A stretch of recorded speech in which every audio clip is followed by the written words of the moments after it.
پہنچتا تھا. ہماری تہذیب، ہمارا دین، ہمارا مذہب، یہ علماء موجود ہیں، ہمارے بزرگ موجود ہیں، ان کی موجودگی میں جملہ عرض کر رہا ہوں. آج جتنا دین ہمارے پاس موجود ہے اس میں 50% حصہ میر انیس کے مرثیوں کا ہے، جس کی بنیاد پر دین باقی ہے، سلامت ہے، زندہ ہے. توجہ چاہتا ہوں. آج جتنا دین ہمارے پاس موجود ہے اس میں میر صاحب کا 50% حصہ ہے. اس مرثیے کو تبرک سمجھ کے محفوظ رکھیے گا، ضائع نہ جانے دیجیے گا. اس لیے کہ ادھر محرم کا چاند نمودار ہوتا تھا اور تبل پر چوب لگائی جاتی تھی اور سارے علاقے میں معلوم ہو جاتا تھا کہ ہاں محرم کا چاند نمودار ہو گیا. میر صاحب کے مرثیے میں 100 بند مرثیے پڑھے جاتے تھے. فضائل، مصائب، ترکیب، تہذیب، تمدن سب اسی میں ملتا تھا. جہاں بندے نہیں پہنچ پاتے تھے وہاں خدائے سخن کا مرثیہ پہنچتا تھا. یہ ایسے دیہات کے علاقوں میں مرثیہ پہنچا اور پھر چراغ جلا کے، لالٹین جلا کے ہمارے دین کا تحفظ کیا اسی میر کے مرثیے نے، اور جس کی بنیاد پر آج یہ دین باقی ہے اور آج یہ اتنی بڑی قوم اس منزل پر موجود ہے. اس میں سارا کا سارا جو حصہ ہے اور جتنا بھی حصہ ہے وہ سب آزاداری کے حوالے سے ہے. اگر یہ مجلسوں کا سلسلہ نہ ہو، یہ مجلسیں کیا ہیں؟ یہ مجلسیں نہیں ہیں، اسلامک اوپن یونیورسٹی ہے جہاں ہر مزاج کے طالب علم کو آنے کی اجازت ہے، ہر مجلس میں. اور حضور جن مرحوم کے سلسلے سے ہم یہاں جمع ہوئے ہیں، مسکراتا ہوا چہرہ، جب بھی ملاقات ہوئی ہمیشہ، اور ابھی بہت جلدی ملاقات ہوئی، ہم ان کے وطن میں موجود تھے، ہم سے کہنے لگے میاں جائیے گا نہیں، 15-20 منٹ کی مجلس اور پڑھنی ہے آپ کو. ہمیں کیا پتا تھا کہ ان کا یہ جملہ اتنی دور اندیشی کا ہے کہ انہی کی مجلس پڑھنی پڑے گی.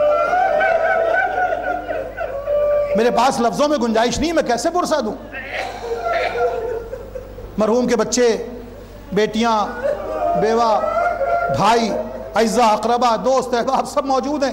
اتنی دور دور کا سفر کر کے آپ تشریف لے آئے اس لیے کہ محمد بھائی مرحوم کی مجلس ہونی ہے. آپ مجھے بتائیے،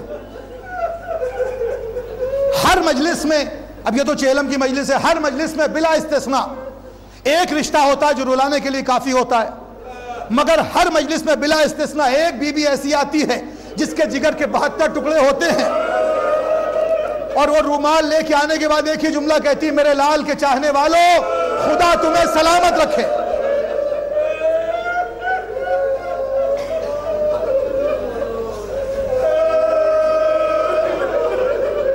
ایک جملہ کہہ دوں، اگر رو لیجئے تو بہت کافی ہے.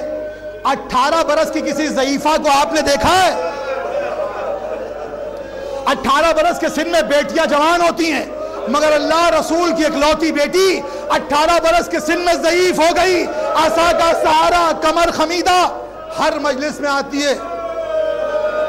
اس کے ساتھ ایک 4 برس کی بچی بھی ہوتی ہے. یہ چھوٹی سی بچی اتنے سارے رونے والوں کو دیکھتی ہے تو کہتی دادی یہ کون لوگ ہیں؟ تو دادی کہتی بیٹی یہ تیرے بابا کے عزادار ہیں. تو کم سن بچی کرتے کا جلا ہوا دامن ہاتھوں میں لے کے کہتی کاش یہ لوگ کربلا میں موجود ہوتے. جزاکم ربکم، خدا ان آوازوں پر رحمت نازل کرے. کاش یہ لوگ کربلا میں موجود ہوتے. مسجد میں بیٹھے ابھی نماز کا وقت ہو جائے گا. ایک جملہ سن لیجئے. کہنے والے نے معصوم سے پوچھا مولا سب سے بہتر دعا کا وقت کون سا ہے؟ تو معصوم نے فرمایا جب دل ٹوٹ رہا ہو، آنکھوں سے آنسو جاری ہو، لبوں پر واہ حسینہ کی صدا ہو، تو جو چاہنا بیان کر لینا، جو چاہنا طلب کر لینا.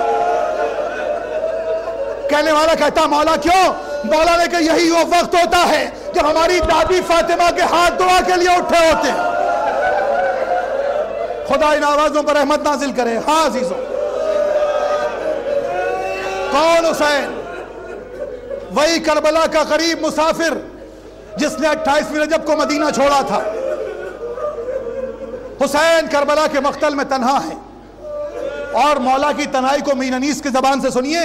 مولا کی تنہائی کو میر صاحب یوں فرماتے ہیں کہ عباس مر گئے، علی اکبر جدا ہوا، ہم سے کسی نے یہ بھی نہ پوچھا کہ کیا ہوا.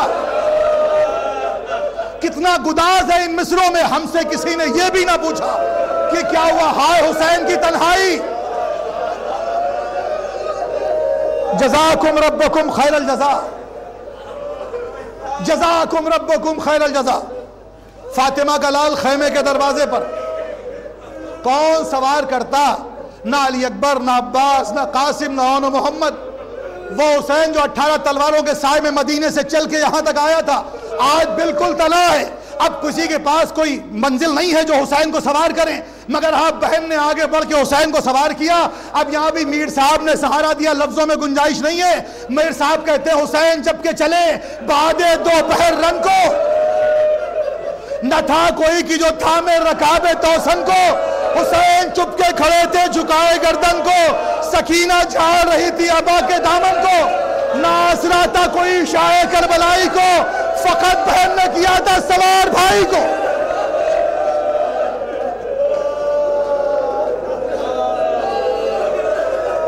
خدا ان آوازوں پر رحمت نازل کرے۔ حسین کو زینب نے سوار کیا، رہوار 2 مرتبہ رکا، ایک منزل وہ جہاں سکینہ نے روکا، مولا اتر آئے۔ بیٹیوں کو باپ سے کتنی محبت ہوتی ہے، کوئی اندازہ لگائے۔ حسین نے کہا سکینہ تم نے رخصت کر دیا تھا، کہا ہاں بابا جائیے خدا حافظ، مگر ایک مرتبہ آخری بار سینے سے لگا لیجئے، آخری تمنا، یہ 4 برس کی بچی ہے نا، آخری بار اپنے سینے سے لگا لیجئے۔ ارباب مقاتل نے لکھا، حسین جلتی ہوئی زمین پر لیٹ گئے، آؤ سکینہ آخری بار میرے سینے سے لگ جاؤ۔ سکینہ حسین کے سینے پر، جب تھوڑی تاخیر ہوئی، اب میر صاحب کے مرثیوں کا ترجمہ سنیے، جب تھوڑی تاخیر ہوئی تو حسین ابن علی نے سکینہ کی پیشانی کا بوسہ لے کے ایک فقرہ کا بیٹی بابا کو جانے دو اور آج سے یتیموں کی طرح جینا سیکھ لو۔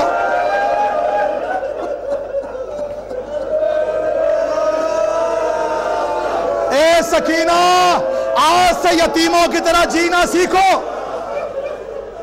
اس مجلس میں وہ لوگ بھی موجود ہیں جنہوں نے مرحوم کو بچپنے سے اسی منزل پر دیکھا ہوگا، آپ مجھے بتائیے، دل تڑپ اٹھتا ہے، میں آپ کی خدمت میں کیا عرض کروں، آپ ملاحظہ فرمائیے۔ تو ایک مرتبہ حسین نے آواز دی بیٹی یتیموں کی طرح جینا سیکھو، تو ایک مرتبہ سکینہ نے بڑا معصوم سا سوال کر لیا، بابا یتیم کسے کہتے ہیں بابا؟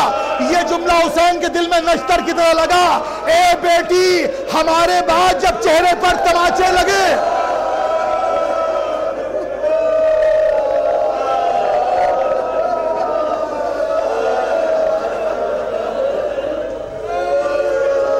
مرحوم کی بیوہ کے لیے جملہ، مرحوم کے بچوں کے لیے وطن سے دور یہاں تدفین ضرور ہوئی مگر احساس نہیں ہونے پایا۔ اتنا بڑا مجمع جنازے میں موجود تھا، غریب الوطنی کا احساس نہ ہو سکا مگر ہائے کربلا کا غریب مسافر حسین۔ جزاکم ربکم خیر الجزا، جزاکم ربکم خیر الجزا۔ سکینہ نے کہا بابا کیا کہا؟ کہا بیٹی ہمارے بعد جب چہرے پر تماچے لگے، جب کانوں سے گوشوارے چھنے، سکینہ مسلح بچھا کے بابا کا انتظار کر رہی ہے۔ میں پوری روایت نہیں پڑھ سکتا۔ حسین مقتل کربلا میں آئے، آستینوں کو الٹا، زین پر زور دیا، فرات کے کنارے پہنچے، آواز دی بھیا عباس کیا اپنے آقا کی جنگ نہ دیکھو گے؟ جزاکم ربکم خیر الجزا۔ لاش عباس طرف اٹھا، ایک مرتبہ حسین جنگ کرتے کرتے بہت آگے بڑھ گئے، ایک آواز آئی میرے نفس مطمئنہ، پلٹا اپنے رب کی طرف، اس آواز کا آلہ تھا۔ حسین نے تلوار کو نیام میں رکھا، بھاگی ہوئی فوج سمٹی۔ آپ نے سنا ہے نا جس کے پاس کچھ نہ تھا وہ جھولیوں میں پتھر لے کے آگے بڑھا، اے حضور جس کے پاس پتھر بھی نہ تھا وہ گرم گرم ریت اٹھا کے حسین کے زخموں پر اذیت دے رہا تھا۔ اور ایک مرتبہ فاطمہ کے لال سے رہوار پر سملا نہ گیا، رسول نے بازو تھامنا چاہا، علی نے سہارا دینا چاہا، حسین نے کہا نہیں نانا یہ وقت امتحان ہے، جبرائیل نے پروں سے سایہ کرنا چاہا، حسین نے کہا واپس جاؤ یہ وقت امتحان ہے۔ اور ایک مرتبہ لڑکھڑاتے ہوئے فاطمہ کا لال نشیب کے قریب پہنچا، 2 لرزتے ہوئے ہاتھ بلند ہوئے، میرے لال یہ غریب ماں آ گئی، اے میرے حسین یہ غریب ماں آ گئی۔ حسین نے کہا نہ جائیے گا، یہ کہتے کہتے فاطمہ کا لال فاطمہ کی آغوش میں شمر کا کند خنجر چلا، فرات کا پانی نیزہ اچھلا۔ سکینہ مسلح بچھا کے انتظار کر رہی ہے، اب جو رہوار پہنچا، زین ڈھلی ہوئی، باغیں کٹی ہوئی، سکینہ نے ذوالجناح کے گلے میں باہیں ڈالی، جب میرا بابا ذبح ہوا پانی ملا تھا یا نہیں ملا تھا؟ شمر نے تازیانہ مارا، کانوں سے گوشوارے چھینے، ماتم سن بچی نے کربلا کا رخ کیا، اے بابا کہیں سکینہ یتیم ہو گئی، کانوں سے گوشوارے بچھن گئے، چہرے پر تماچے بھی لگے۔